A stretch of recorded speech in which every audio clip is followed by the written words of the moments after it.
शाहू मिलचं पुनरुज्जीवन आणि आंतरराष्ट्रीय दर्जाचं टेक्स्टाईल होण्यासाठी पालकमंत्री आणि जिल्ह्यातील आमदारांनी मुख्यमंत्र्यांबरोबरच बैठक घेऊन तत्वतः मान्यता घ्यावी अशी सूचना खासदार शाहू महाराज यांनी कृती समिती आणि लोकप्रतिनिधी समवेत झालेल्या बैठकीत केली। शाहू मिल पुन्हा सुरू करण्याचा निर्णय शासनाने घेतलाय, त्यामुळे एक परिपूर्ण आराखडा तयार करून वस्त्रोद्योग विभागाचे मंत्री आणि अधिकाऱ्यांसोबत बैठकीत तो सादर व्हावा असं मतही खासदार शाहू महाराज व्यक्त केलं। या बैठकीत पालकमंत्र्यांसह आमदार राजेश क्षीरसागर, राहुल आवाडे, राजेंद्र पाटील यड्रावकर यांनी पुढाकार घेण्याची ग्वाही दिली। वस्त्रोद्योग मंत्री संजय सावकारे यांच्या अध्यक्षतेखाली मुंबईत झालेल्या बैठकीत छत्रपती शाहू मिलच्या जागेवर राजर्षी शाहू महाराजांच्या कार्याला साजेसं स्मारक आणि आंतरराष्ट्रीय दर्जाचं टेक्स्टाईल टुरिझम हब उभारण्याचा निर्णय घेण्यात आलाय। या पार्श्वभूमीवर कोल्हापुरात श्री शाहू मिल पुनरुज्जीवन समिती स्थापन झाली आहे। कृती समितीनं केलेल्या आवाहनानुसार खासदार श्रीमंत शाहू महाराज यांच्या अध्यक्षतेखाली आज जिल्ह्यातील लोकप्रतिनिधींची बैठक झाली।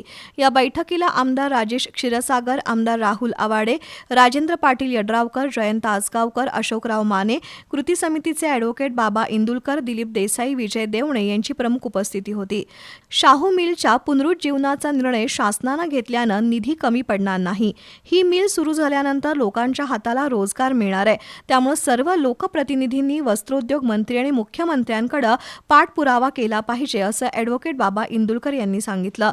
दरम्यान शाहू मिल सुरू करायची असेल तर एक चांगला आराखडा तयार करून मुंबईत बैठक घ्यायला हवी असं आमदार राहुल आवाडे यांनी सांगितलं।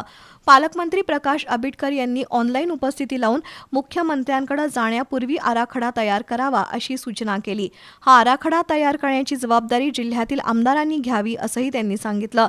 तर शासनाकडून मिल सुरू करण्यासाठी निधी कमी पडू देणार नाही, मित्रा संस्थेच्या माध्यमातून निधी उपलब्ध केला जाईल असं आमदार राजेश क्षीरसागर यांनी सांगितलं। शाहू मिल त्या ठिकाणी सुरू व्हावी, त्या ठिकाणी शाहू मिल सुरू होत असताना माझी वैयक्तिक अशी भूमिका आहे की शाहू महाराजांचं स्मारक देखील त्या ठिकाणी थोड्या प्रमाणात असलं पाहिजे।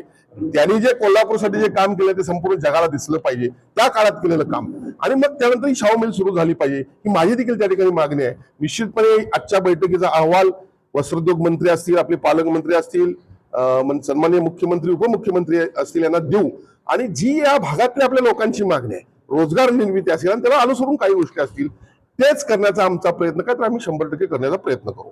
शाहू मिलच्या जागेत गारमेंट पार्क सुरू झालं तर 70% महिलांना रोजगार मिळेल, तसंच यासाठी 300 कोटी रुपयांचा निधी लागेल असं आमदार राजेंद्र पाटील यड्रावकर यांनी सांगितलं। कोल्हापूरकरांच्या इच्छेनुसार शासनानं शाहू मिल सुरू करण्याचा निर्णय घेतलाय, मात्र मुख्यमंत्री देवेंद्र फडणवीस यांच्यापर्यंत हा विषय गेला पाहिजे।